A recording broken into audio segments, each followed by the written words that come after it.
Photo Blue, maximum protection po siya sa araw at saka sa gadgets po. Ngayon po, kung gusto niyo po maprotektahan yung mata niyo, meron po kayong dalawang option, si photochromic po at saka si blue lens. Si photochromic po, yan po yung nagiging shades once na masinaga po yan ng sunlight. Ito po. Ayan po. Nagda-dark po siya para makaiwas po kayo sa katarata, sa silaw po. Ngayon po, ma'am, itong nagsi-cellphone po kayo. Sobra po.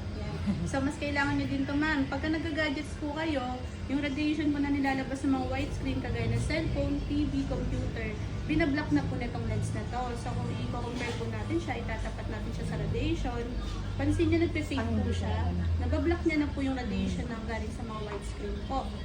Ngayon, ma'am, meron tayong available sa market, pinagsama na silang dalawa.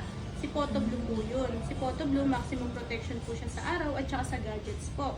Kung i-compare natin siya dito kay Photochromic, pareho po silang nagda-dark pero mas tumatabos po dito yung radiation kasi wala po siyang maximum protection po dito sa gadgets.